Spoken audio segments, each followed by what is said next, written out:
بسم الله الرحمن الرحيم. الحمد لله رب العالمين والصلاة والسلام على أشرف الأنبياء والمرسلين نبينا محمد وعلى آله وأصحابه أجمعين أما بعد فأعوذ بالله من الشيطان الرجيم بسم الله الرحمن الرحيم رب اشرح لي صدري ويسر لي أمري واحلل عقدة من لساني يفقه قولي سبحانك لا علم لنا إلا ما علمتنا إنك أنت العليم الحكيم. So new lesson is mainly for gender, but before gender, we'll learn about Tāṃ Marbūṭah, Alif Maqṣūrah, and Alif Mamdūdah, because those are also, they play a role in gender as well. So I thought just to let's touch them first, and then we'll move to gender. So Tāṃ Marbūṭah basically is this shape, like a ha, but with two dots on top. So Tāṃ Marbūṭah looks like ha, but has two dots on top. All right, and it mostly appears at the end of a noun. And it sounds ha, like if you it sounds ah if you stop or pause on it, and it sounds ta when you continue reading it. So let's say like madinatun, then you have a ta sound when you continue reading it, and if you stop, then you will say madina, then it will have a ah sound. So mainly it is used in feminine words. So if mostly, not all of them, but like if you see a Tāṃ Marbūṭah at the end, and if you remember, like the recognition of an ism, right, also has a Tāṃ Marbūṭah in there as well. But Tāṃ Marbūṭah mainly, like if you see on on an ism, mostly it would be a feminine, but not all of them. Like some ism may have a Tāṃ Marbūṭah, but they may not be feminine, like Hamza, right, or Talha, like a masculine name with Tāṃ Marbūṭah. So that is not a feminine name, but mostly feminine words would have a Tāṃ Marbūṭah at the end. So like Medina is a feminine, madrasa is a feminine word. So here are a few more examples. Madrasa means school, and then if you pause on it, we will say madrasa, and if you continue, you will say madrasatu, madrasatun. Same like Medina, Madinatun, Jamilatun or Jamila. That means beautiful. So all these have a Tāṃ Marbūṭah. These are all feminine words. All right, so that's the Tāṃ Marbūṭah. And a normal ta is called Tāṃ Maftuha. I think I explained, and because it's a open ta. This is open ta, so it's called Tāṃ Maftuha. Maftuh means basically you can say open, and Marbūt, it's Marbūt. It's a closed shape, right? So that's comes from Marbūta, comes from Marbūt. So Alif Maqṣūrah. Alif Maqṣūrah is kind of a ya, but this ya is a special ya that does not have any dots. So a ya without any dots, and it normally appears at the end of the word. So if you see a ya that does not have a dot, and it's at the last letter of a word, then it's a Alif Maqṣūrah. It's called Alif Maqṣūrah. And why it's called Alif Maqṣūrah? Because it sounds Alif. So when you pronounce it, it pronounced like a long A, like an Alif. That's why it's called Alif Maqṣūrah. So it's also used mainly in feminine words, and some of the verbs would have it, and then ism also would have it. So like kubra. Now it is kubra. This ya does not have any dots, and then and it's pronounced as a long alif, right? Kubra, taqwa. So kubra means greater or greatest. Taqwa means like being consciously cautious. So this ya does not have a dot. So if a ya has a dot, that's not a alif maqsura. That's a normal ya. But if ya you see and it does not have a dot, and it's coming at the end, it's alif maqsura, and it will pronounce like a long alif. And that's kind of you can say a sign of femininity as well. So like mostly if a word has alif maqsura, most of them are, or not all of them, most of them are feminine. So that's why you can say it's one of the sign of femininity as well. So like huda means guidance, fata young boy, ala highest. So these are also kind of a feminine word as well. Alif Mamdūdah, that's our third topic. So a long alif followed by a hamza, and sometimes like you also put a mad on it as well, like this. So if a long alif with mad, sometime there may be a mad, may not be a mad, but long alif and hamza following it, then that's alif is called Alif Mamdūdah. So a long alif followed by a hamza, like for example sama'un, right? So there is an alif and then there is a hamza at the end, and then either it will have a tanween or it will have a single dhamma fatha kasra. It depends. But alif with a hamza following it. So it appears at the end of some words. It's a stretch pronunciation. So like it's like like when you pronounce with the mud, right? So it's not a long alif, it's longer than that. So it's a little bit stretched, and a stretch sound.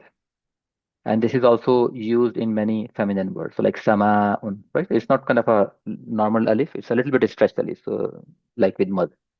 Sama'un, hamra'u, sawda'u. So sama'u sky, hamra'u red, sawda'u black. These are all feminine. So mostly, like most of the words, if a word has a Tāʼ Marbūṭah at the end, mostly it would be a feminine word. If a word has a Alif Maqṣūrah at the end, a bear, yeah, like bear means like without dot. Mostly it would be a feminine word. And if a word has Alif Mamdūdah at the end, mostly it would be a feminine word. Most of them, but not all of them, all of the time, most of the time, it will be a feminine word.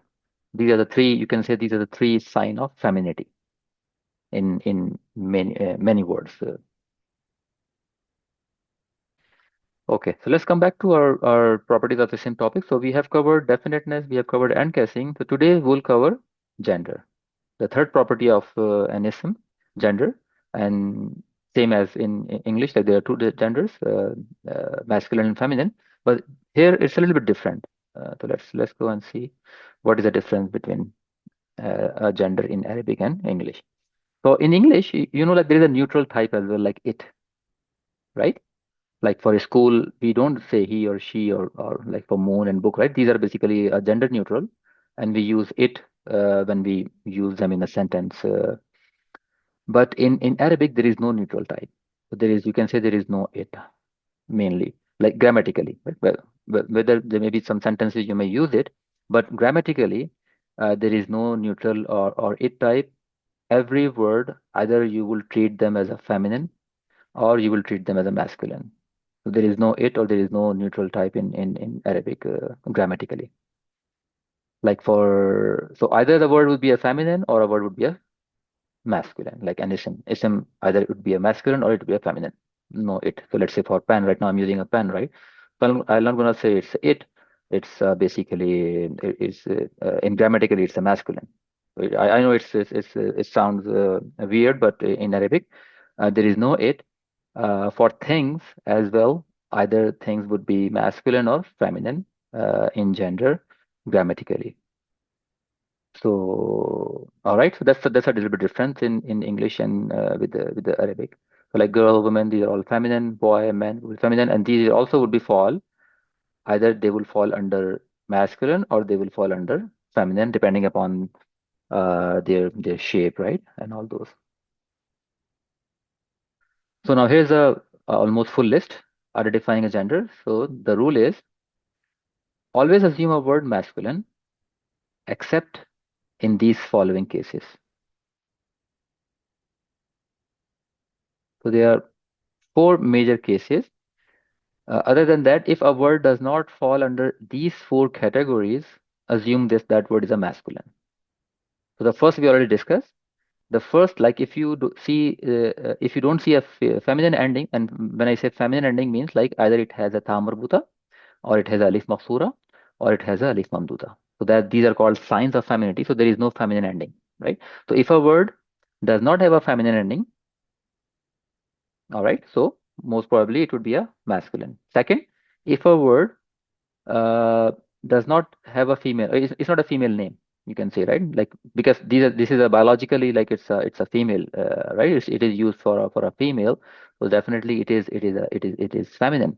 So like Maryamu, Zainabu, Ukhtun, like sister, Ummun, like mother. So these are all used for feminine. So these are all for females. So these are all feminine. So for these also we'll call a feminine gender. Now there is a interesting list in Arabic. Like Arabs always use like dual body parts. Like whatever the body part that those are dual. Like we have two hands, like two eyes, two foot, two ears, two lips. So whatever like our body parts are in twos, Arab treats them feminine. So like yadun. So when they will use them in a sentence, it will be used as a feminine word. Ainun, like eye, it will be used as a feminine word. Uzunun, ear, it will be used as a feminine. So, and I have a list, like in next slide, I'll show a few more words that you can also memorize. But yeah, so dual body parts, if you see, those are also treated as a feminine in Arabic. And there is a handful of words, those are basically deemed feminine. There's also like there is no reason, but like Arabs, whenever they use them as a feminine. Now there is no logic behind them. Like nar, fire, it is always used as a feminine word. Dar, always use a feminine. Although there is no sign of femininity, like no TāÐ Marbūṭah, no Alif Maqṣūrah, no Alif Mamdūdah. It's not a female name. It's not a dual body part, but they use it as a feminine. So we will have to use them as a feminine as well. Earth is a feminine word. Nafs, soul is a feminine word. Shams is a feminine word. Jahannam. Now let's see some few more words in the dual body parts. So there are a few more. Just for your memory or vocabulary, I just added them. So like these are all dual body parts, and these are all treated as feminine. Yadun is hand, ainun eye, mirfaqun elbow, mankibun is shoulder, uzunun ear, rijlun leg, khaddun cheek, aqibun heel, shafatun lip, and qadamun foot, saqun shin, and ka'abun ankle. All these are dual. These are all uh, feminine grammatically. All right, and this is few more words, although it's not a complete list, but these are the most recurring word like in Quran, because as we are learning Quranic Arabic, so the word those are appear in Quran. So majority of them are here. These are almost, I think, 17, and these are the most recurring in Quran. There may be a few more, but this is what I found. So this is called deemed feminine, and in Arabic you can say Muannas Samai. Samai means like as we heard, like Samaat. So as we heard, like Arabs always use them as feminine. As we heard that they are using it as a feminine, so we're going to be using them as a feminine as well. So there is no reason or logic behind that. So harbun war, samaun sky, shamsun sun, nafsun person, narun fire, dalwun bucket, sabilun path, tariqun path, asa staff, ardun land, rih wind. And by the way, rih like is wind. So like there are various names of rih as well, or wind. All those different types of wind would also be treated as feminine. So like rih means wind, and then sarfarun means we is also mean kind of a wind. So that will also be treated as a feminine. And same thing like as I mentioned about Jahannam, right? So Jahannam like Saqar, Sa'ir, all those different names of Jahannam that are used in Quran, the all names of Jahannam or hell would be feminine.